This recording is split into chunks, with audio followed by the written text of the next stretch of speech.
بسم اللہ الرحمن الرحیم۔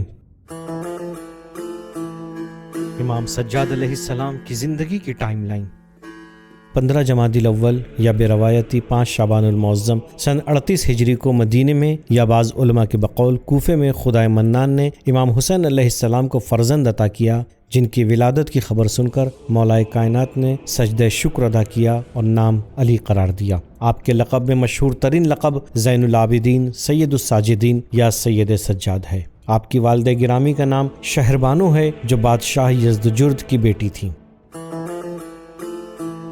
سن 38 سے 40 ہجری چوتھے امام زین العابدین علیہ السلام کا زمانِ ولادت مولائے کائنات کا دور خلافت تھا۔ اس طرح اپنے زندگی کے 2 سال اپنے دادا کے زیر سایہ گزارا۔ اس کے بعد 21 رمضان المبارک سن 40 ہجری میں جب مولائے کائنات کی شہادت واقع ہوتی ہے تو آپ اپنے بابا اور چچا امام حسن کے ہمراہ تھے۔ سن 40 سے 50 ہجری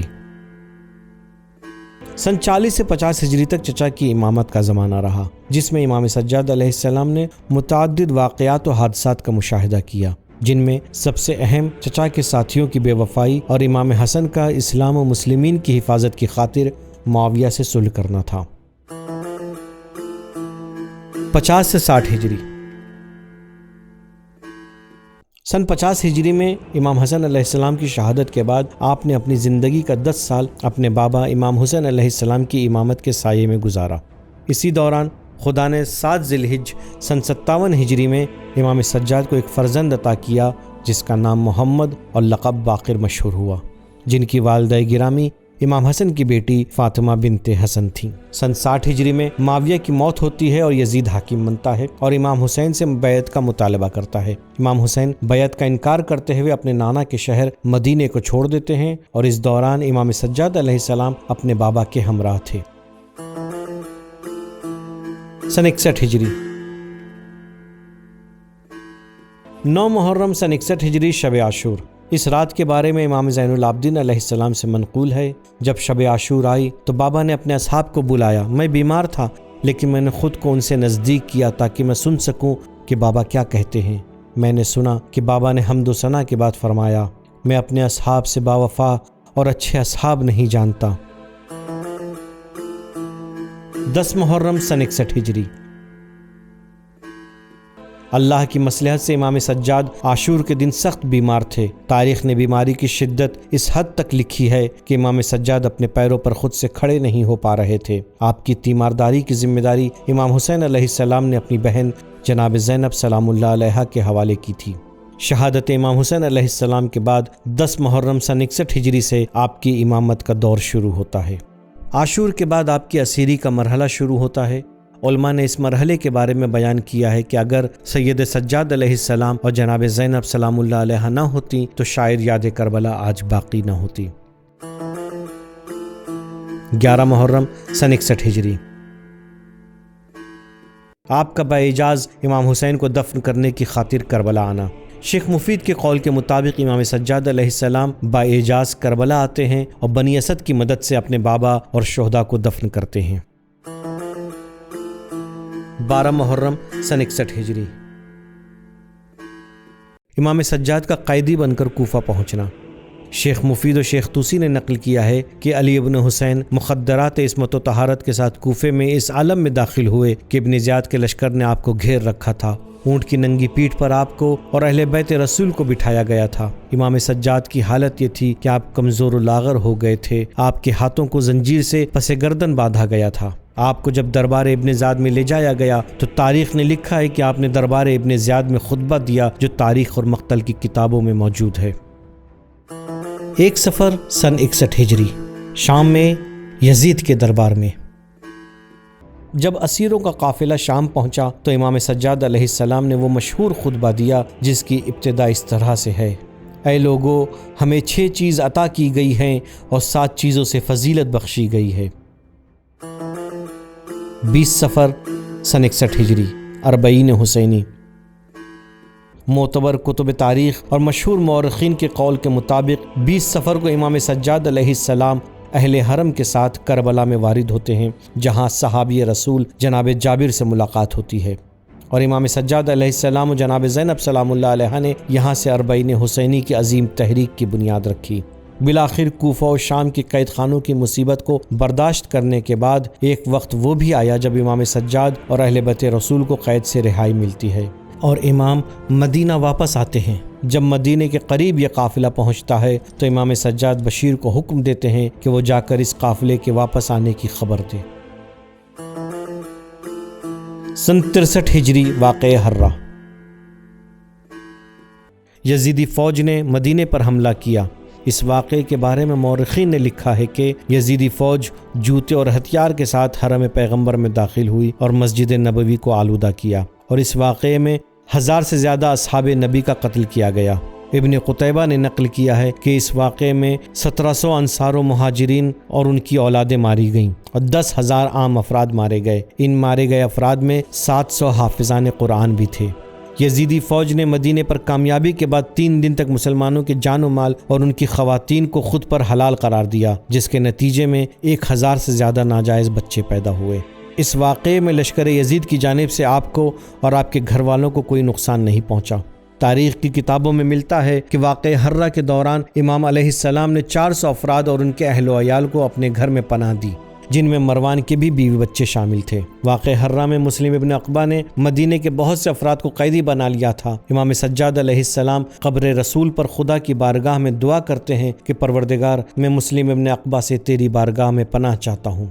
قبر رسول پر دعا کرنے کے بعد امام مسلم ابن عقبہ سے ملنے جاتے ہیں۔ مسلم، جو اب تک نہایت غیظ و غضب میں تھا، آپ کو دیکھ کے اس کے ہاتھ پاؤں پر لرزہ طاری ہو جاتا ہے۔ وہ آپ کا بہت احترام کرتا ہے اور آنے کا سبب دریافت کرتا ہے۔ امام قید ہوئے بہت سے افراد کو آزاد کرنے کو اس سے کہتے ہیں اور وہ امام کی بات مان لیتا ہے۔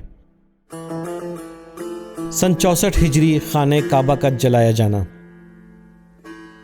ابن زبیر کو حجاز میں جیسے ہی امام حسین علیہ السلام کی شہادت کی خبر ملی، اس نے دھیرے دھیرے حجاز میں اپنی حکومت قائم کر لی اور بنی ہاشم کو پھر سے اذیت دینے کا سلسلہ شروع ہوا۔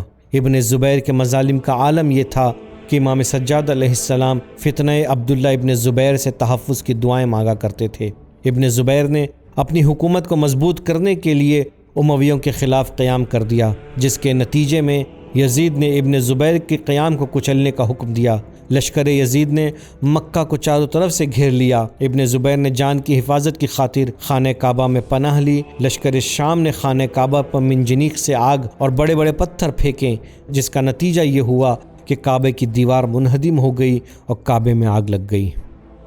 سن 64 ہجری یزید کی موت ہوتی ہے۔ موت کے بعد شام والوں نے اس کے بیٹے معاویہ بن یزید کو حاکم کے عنوان سے قبول کر لیا، لیکن معاویہ بن یزید نے 40 دن سے زیادہ حکومت نہیں کی اور حکومت سے استعفیٰ دے دیا۔ سن 65 ہجری توابین کا قیام۔ توابین نے ربیع الثانی سن 65 ہجری میں یا لثارات الحسین کے نعرے کے ساتھ قیام کیا تاکہ قاتلین امام حسین علیہ السلام سے بدلہ لے سکیں۔ سن 66 ہجری قیام مختار ثقفی۔ توابین کے قیام کے بعد مختار ثقفی نے امام حسین علیہ السلام اور شہدائے کربلا علیہم السلام کے انتقام کے لیے قیام کیا اور چن چن کر قاتلین حسینی سے بدلہ لینا شروع کیا۔ ایک موقع ایسا بھی آیا جب مختار ثقفی نے امام سجاد علیہ السلام کی خدمت میں ابن زیاد کا سر بھیجا۔ امام نے خدا کا شکر ادا کیا اور مختار ثقفی کے لیے دعائے خیر کی۔ سن 67 ہجری عبد الملک کی حکومت۔ جناب مختار ثقفی کی شہادت کے بعد عبد الملک ابن مروان پوری اسلامی مملکت کا تنہا مالک ہو گیا۔ اس نے حجاج ابن یوسف ثقفی جیسے سفاک و ظالم کو حجاز اور پورے علاقے کا حاکم بنا دیا۔ عبد الملک بہت سفاک و ظالم بادشاہ تھا۔ اس نے امام سجاد کی گرفتاری کا بھی حکم دیا تھا، لیکن اس کے سرکاری عالم زہری نے خطرے سے آگاہ کیا کہ ملک میں پھر سے بغاوت پھیل جائے گی، تو وہ اپنے ارادے سے منصرف ہو گیا۔ سن 72 ہجری عبد الملک نے 72 ہجری میں حجاج کو عبداللہ بن زبیر کے قتل کے لیے حجاز روانہ کیا۔ عبداللہ بن زبیر نے خانہ کعبہ میں پناہ لی تو حجاج نے خانہ کعبہ کی حرمت کو بھی پامال کیا اور ابن زبیر کو گرفتار کرنے کے لیے خانہ کعبہ پر اتنے حملے کیے کہ چھت اور دیوار سب تباہ ہو گئیں۔ جس کے بعد حجاج نے اپنے جرم کی پردہ پوشی کے لیے تعمیر نو کا منصوبہ بنایا، لیکن جب بنیاد قائم کرنے کا وقت آیا تو ایک سانپ نکل آیا اور اس نے کسی کو قریب نہ آنے دیا، یہاں تک کہ امام سجاد علیہ السلام کو طلب کیا گیا۔ آپ کے آتے ہی سانپ نے راستہ دے دیا اور آپ نے سنگ بنیاد رکھ کر فرمایا، اب تعمیر شروع کرو، اب کوئی زحمت نہ ہوگی۔ تعمیر کے بعد نصب حجر الاسود کا مسئلہ آیا، اس وقت بھی امام سجاد علیہ السلام کے ذریعے ہی یہ مسئلہ سر انجام کو پہنچا۔ سن 80 ہجری جناب زید کی شہادت۔ خداوند متعال نے امام سجاد علیہ السلام کو ایک اور فرزند عطا کیا، جن کی ولادت سے پہلے ہی پیغمبر اکرم صلی اللہ علیہ وآلہ وسلم نے امام حسین علیہ السلام کو مخاطب کر کے فرمایا تھا، اے حسین، تمہاری صلب اور تمہاری نسل سے ایک بچہ پیدا ہوگا جس کا نام زید ہوگا، وہ میرا حبیب اور میرے اہل بیت میں سے ہے، میری نسل میں وہ میرا حبیب ہے، میرا محبوب ہے۔ سن 86 ہجری۔ عبد الملک کے بعد اس کا بیٹا ولید ابن عبد الملک حاکم بنا اور اس نے اپنے باپ کی بربریت اور مظالم کو قائم رکھا، یہاں تک کہ 25 محرم سن 95 ہجری میں امام کو زہر دغا سے شہید کر دیا۔ دوران امامت امام سجاد علیہ السلام کی سیاسی و سماجی سرگرمیاں، عاشور کی یاد اور اس کے مقاصد کو زندہ رکھنا۔ مدینہ واپس آنے کے بعد امام سجاد علیہ السلام نے جو سب سے اہم کام انجام دیا وہ یہ کہ اپنے بابا کی قربانی اور ان کے اہداف و مقاصد کو زندہ رکھا۔ مختلف بہانوں سے لوگوں کو کربلا کی مصیبت، بنی امیہ کے مظالم اور کیوں امام حسین علیہ السلام نے اپنی جان دی اس کی جانب متوجہ کرتے رہے۔ لوگوں کی ہدایت اور انہیں نصیحت کرنا، مثال کے طور پر امام کا حسن بصری کو نصیحت کرنا یا عباد بصری سے مناظرہ کر کے اس کی ہدایت فرمانا، دعاؤں کے سائے میں اسلامی معارف کو پہنچانا۔ امام کی انہی دعاؤں کے مجموعے کو صحیفہ سجاجہ کے نام سے ہم جانتے ہیں، جسے زبور آل محمد بھی کہا جاتا ہے۔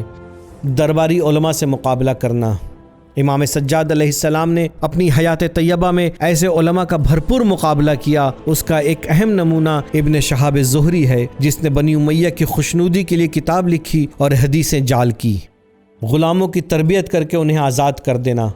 امام صادق علیہ السلام کی روایت کے مطابق بعد شہادت حسین 3 یا 4 افراد کو چھوڑ کر سب دین سے پھر چکے تھے۔ ایسے میں امام سجاد علیہ السلام کے کاندھوں پر ایک اہم ذمہ داری یہ تھی کہ افراد کی تربیت کریں اور دوبارہ انہیں حقیقی دین پر لے آئیں۔ اسی مقصد کے پیش نظر امام نے غلاموں کو خرید کر ان کی تربیت کرنا شروع کی۔ سبیل میڈیا، قرآن و اہل بیت کا راستہ، کامیابی کا راستہ۔